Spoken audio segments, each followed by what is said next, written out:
G'day guys and welcome back to Jeans_Gaming for another Dokkan Battle video. So for today's video we're going to be running through firstly when the AGL Golden Frieza does drop, which as you can see in Australian time is on the 16th of January, an hour and 21 hours, a day and 21 hours away. By the time this video drops it will be approximately 35 hours away, so definitely not too far of a wait for for the banner to drop. Then we also get the Easy A's for Awakening and Easy A for Grandpa Dokkan, and then you've also got the Golden Frieza and Sorbet Easy A. But the reason we're here today is we're running through the AGL Golden Frieza's kits. So yeah, 35 hours until that will drop on global. So as you can see here, unfortunately, Golden Frieza is just the 150% lead to Resurrected Warriors and Planetary Destruction. So honestly, a pretty terrible leader skill. Also worth mentioning that this is definitely a skip.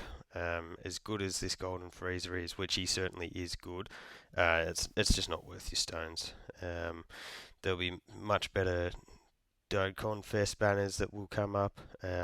Saiyan Day will just be around the corner as well, so it's definitely not worth it, summoning on this one just before we get into it. So looking at the super attack effects for this Golden Frieza, we've got the raise attack for 1 turn, causes colossal damage to enemy and lowers attack and defense. So raising attacks is a bit of a nothing, but the lowering attack and defense does give this guy a lot of super battle road use, so definitely worth considering if you do decide to summon and not skip. For his ultra super attack, the 18 key, you get the raise attack and defense for 1 turn, causes mega colossal, so 30% defensive buff, very good. That's what nearly all top tier units will have. They'll get some type of defense on their super, and this is where this Golden Frieza gets really insane as we look into his passive. So gets his entrance animation, which goes for a long time, and from that he reduces 90% of damage at the start of each turn, which makes this guy an absolutely insane slot 1 unit. 90% damage reduction, literally nothing can touch him, which yeah, he's absolutely insane.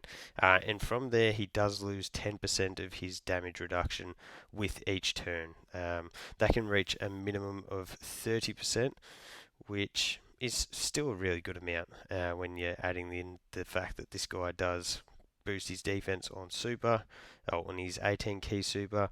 So yeah, tons of damage reduction. Going to be better for those shorter form events, or those red zone stages that you can get done in a few missions.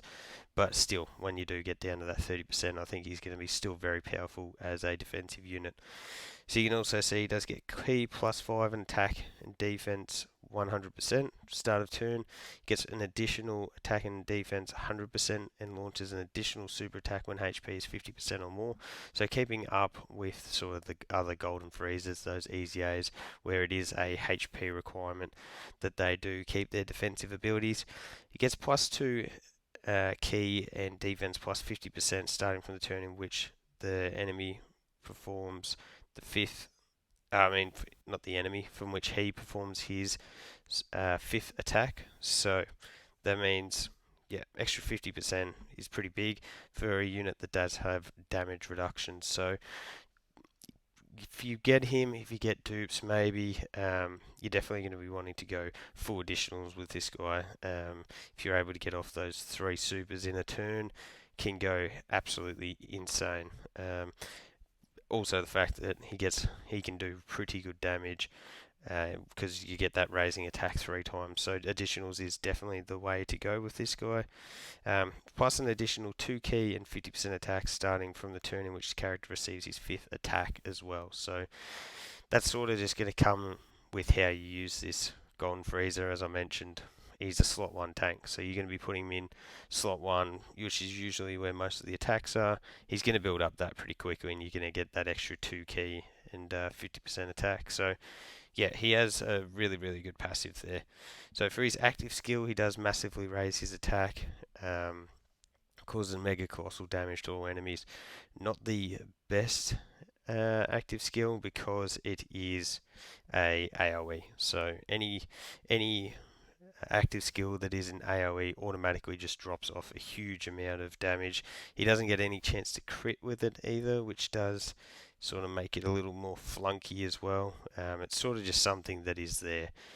So the condition for that is HP has to be 50% or less, starting from the third turn from the start of battle. So definitely not a bad condition. Third turn is very quick, and 50% HP, depending on the event and what other units you do have on the team, is definitely very, very doable. So look, it's just a bit of easy free damage, and that's sort of where it starts and where it ends.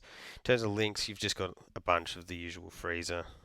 Golden Frieza links. You've got Prodigy, Strongest Queen in Space, Universe Most Malevolent, Super God Combat, Resurrection F, Fierce Battle, Legendary Power. So the main ones you're going to get open there are Prodigies, Universe Most Malevolent, Strongest Queen in Space, Fierce Battle, Legendary Power, Resurrection F, and Super God Combat. Unfortunately, unless we get a transforming Golden Frieza, maybe, I can't imagine we're going to have a very, 7 out of 7 or 6 out of 7 linking partner for this guy. But what he does have in bunches is his categories. So you can see Resurrected Warriors, not much of a category, but Movie Bosses is really good. Full Power, Broly's just got his easy ace, you got the full 170 there. Transformation Boost, you've got the STR Cooler lead, Wicked Blunderlands and Terrifying Conquerors. There's 200% for both of those, so that's going to really help to get the most out of this guy. Target Goku, nah. Revenge is also Inhuman Deeds, doesn't even have a proper leader yet. And then you got Gifted Warriors, Planetary Destruction, Master's Evolution, Sworn Enemies, and Battle of Fate. So, look, he's got a lot of categories. The main place where you're going to be using this guy is under the STR Cooler or the Physical Metal Cooler lead. So definitely a unit that you can find a lot of use for if you do manage to get a copy of him, if you have got Cooler. So we'll just jump in and I'll show you guys, if you are looking to pre-farm him, the medals that you do need are for the Physical Angel Frieza from the Universal Survival Saga, as well as the Int. So you need 35 of each of those to get to LR from TUR. And then from the TUR, from the SSR to the TUR, you're going to need 21 of the Golden Frieza medals, the Tech Golden Frieza Awakening medals, and then also 21 from the, looks like the Transforming Frieza event. So you can go pre-farm those now if you are planning on summoning. Some of them might not be available with stamina at the moment, but you can definitely just jump in and use the keys, because keys are now available, or there is 100 available with the green gems. So definitely not a bad option to farm them up at the moment if you are getting ready to summon. So there you go, guys. Let me know down below if you are going to be summoning on this banner. Like I said, I would definitely recommend not, but that's entirely up to you. So thank you all for watching. Don't forget to like and subscribe if you want to keep up with the content, and hopefully I'll catch you all on the next video.